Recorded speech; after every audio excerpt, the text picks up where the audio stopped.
कायदे अंतर्गत ही निवडणूक प्रक्रिया पार पडली। त्याच्यामध्ये आता सगळे महापौर उपमहापौर चारों प्रभागचे सभापती आणि महिला बालकल्याण सभापती या सगळे जो समितीची निवडणूक माझ्या अध्यक्षतेखाली होणे अपेक्षित आहे। महानगरपालिका मालेगावमध्ये 4चे 4 निवडणुका पार पडलेली आहे। आज मालेगांव महानगरपालिका का जो चारों प्रभाग अध्यक्ष हैं उनकी निवडणूक प्रक्रिया आज पार हुई। 4 के 4 प्रभाग समिति में बिन विरोध निवडणूक प्रक्रिया पार पड़ी है।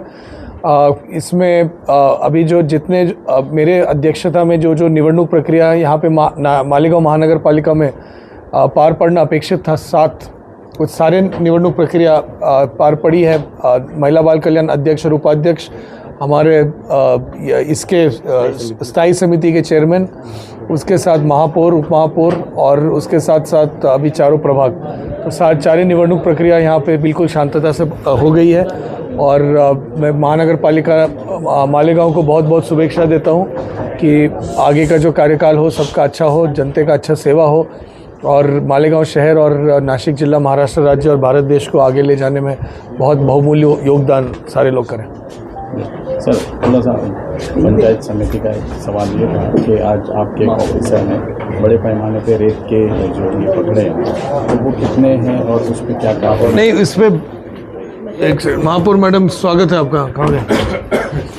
यही है, बैठिए जी। हिंदी में आज जिला स्तरीय पथक के माध्यम से यह मालेगांव तालुके में विभिन्न ठिकानी छापे मार के इसकी कार्रवाई अवैध गौन खनिज उत्खनन के ऊपर कार्रवाई की गई थी।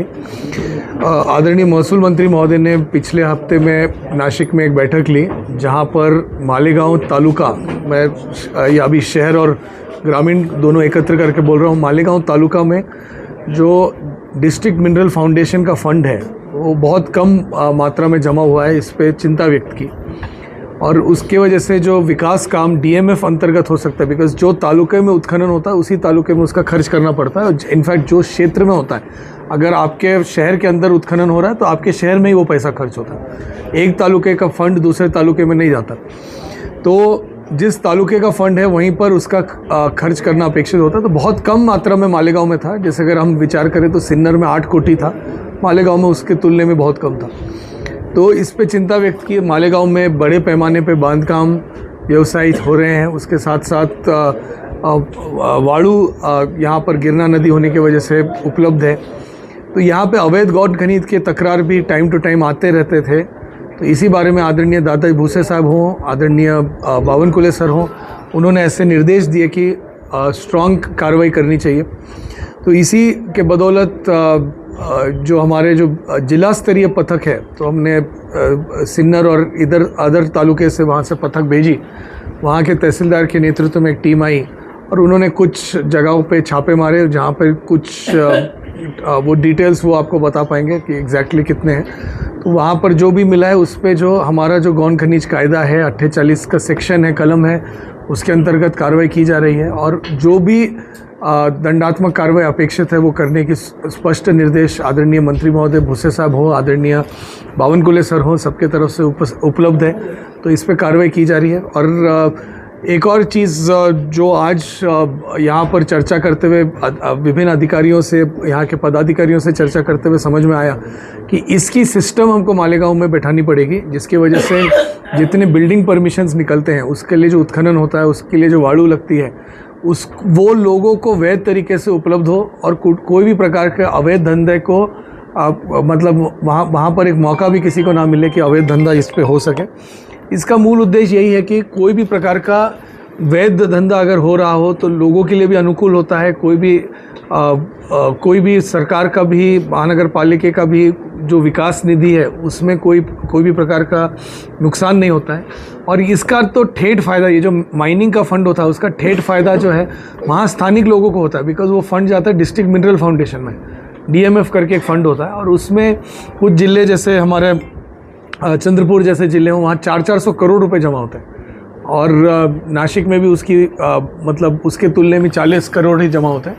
तो उसको अगर हम बढ़ा सकें और मतलब ये अवैध को वैध कर सके तो शाला, आरोग्य, रास्ते इत्यादि बाकी भरपूर प्रकार के विकास काम मालेगांव शहर और आजू बाजू के परिसर में भी हो सकता है। सर अभी बात है कि IHSDP जो आपकी कारपोरेशन की स्कीम थी उसकी जो इमारतें बनाई गई है उसमें भी बड़े पैमाने पे खुदाई हुई है। वो लोगों ने पाए तक के खोद के लेके चले गए। ज्योति देवरे मैडम के वक्त में कार्रवाई हुई थी, उस पर अभी तक के कोई तो हमने इस केस में जो एक्सकवेशन पे जो ये होता है रॉयल्टी का जो बात है उसके लिए मालेगांव महानगर पालिका, जिले भर के सारे ग्राम पंचायत, नगर पालिका, नासिक और मालेगांव महानगर पालिका, उनके जो IPHS का जो वेबसाइट है और उस पर जो बिल्डिंग प्लान मैनेजमेंट सिस्टम का जो मॉड्यूल है उसमें किए गए उत्खनन, उसके अंदर दिए गए बिल्डिंग परमिशन और कंप्लीशन सर्टिफिकेट में इसका मैंने महानगर पालिका को ही बोला कि आप ऑडिट करके आप दो और उसकी वसूली जो है हम करें, जिसके वजह से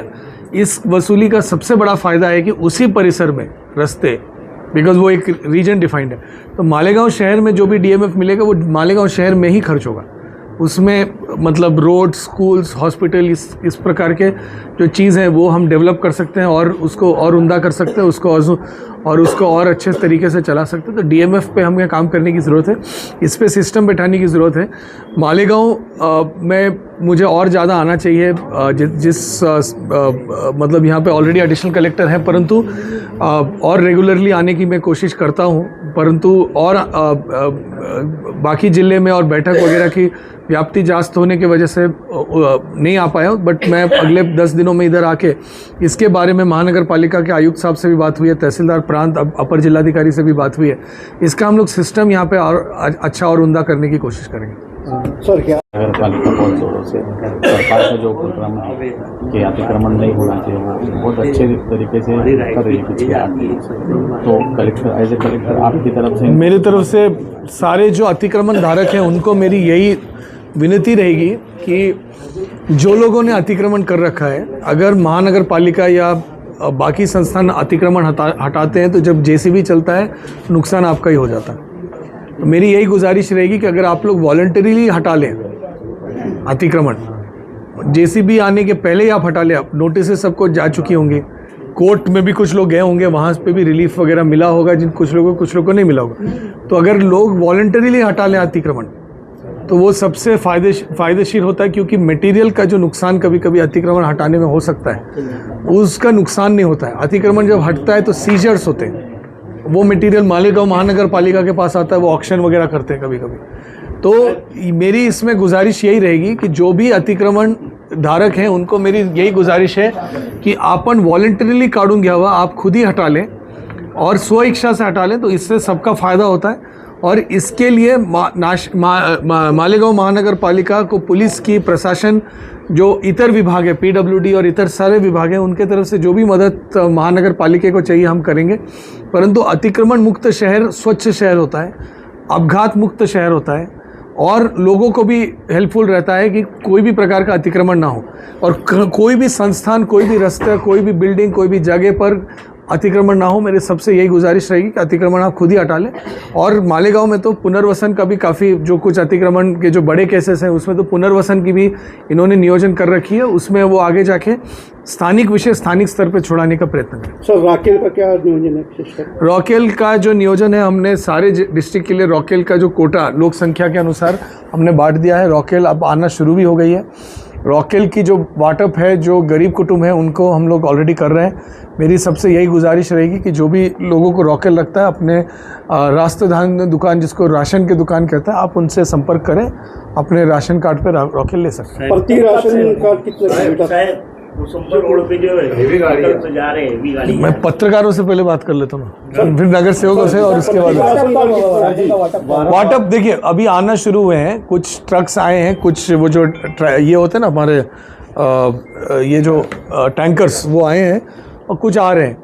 तो उसका वाटअप, उसका सप्लाई चेन शुरू है, उस पर कंटिन्यूस मॉनिटरिंग राज्य और केंद्र सरकार की तरफ से की जा रही है। सर प्रत्येक राशन कार्ड कितने? उसमें उसका वो उसका एक टेबल है, वो एग्जैक्ट डेटा आप देख के दे दीजिए कि किसको कितना अलाउ किया गया। सर जिले का पानी माफिया, वार्डो माफिया के खिलाफ बारंबार पत्र विभाग, महसूल विभाग को किया जाता है, एविडेंस भी दिए जाते हैं, लेकिन स्थानिक प्रशासन, महसूल प्रशासन उस पर कार्रवाई नहीं करता। नहीं, तो इसके वजह से आज हम लोगों ने जिला स्तर से भी पथक भेज के कार्रवाई की है। परंतु इसमें मैं आपको एक दो चीज़ें और बताना चाहूँगा कि ये जो इसका अगर हम सिस्टम ठीक से डेवलप करें तो ऑटोमेटिकली तकरार की संख्या भी कमी होगी, अवैध काम भी कम होंगे, वैध काम बढ़ेंगे।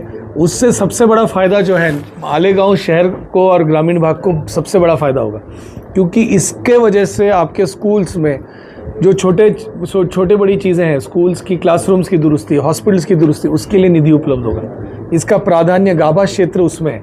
तो अगर आप इसका ठीक से करें, और इसका सबसे बड़ा फ़ायदा है कि जो उत्पन्न शहर में डेवलप आएगा वो इधर ही रहेगा। जो उत्पन्न जैसे सिन्नर में अगर उत्पन्न हो वो पैसा इधर नहीं आएगा, और इधर का पैसा सिन्नर या निफाड या नासिक शहर या त्रिंबकेश्वर वहाँ पे नहीं जाएगा। तो मेरी आपसे यही गुजारिश है कि इसके उत्पन्न को बढ़ाने के लिए BPMS सॉफ्टवेयर जो है वो आप करें, जिसकी वजह से विकास कामों को और गति मिलेगी। सर दरेगांव आपसे इलाके रिक्वेस्ट है में कि आप एक दौरा मालेगांव जो माडा कॉलोनी जो न्यू मालेगांव बनाया गया, आप खुद एक विजिट कीजिए, उसकी जो कंडीशन है शायद वो देखकर आप एक्शन भी मतलब उस पर लेंगे, क्योंकि करोड़ों रुपए की बनाई हुई इमारत खनन माफिया ने नीचे से पूरा खाली कर दिया है। अब वो बिल्डिंग किसी को हम हैंडओवर भी नहीं कर सकते, वो कभी भी मतलब गिर सकती है, करोड़ों का नुकसान वो मालेगांव महानगर पालिका सक्षम है इस विषय में विचार करके कार्रवाई करने के लिए, तो मालेगांव महानगर पालिका करेगी इस पर। सर दरेगांव पहाड़ पर काबिज खनन बहुत बड़े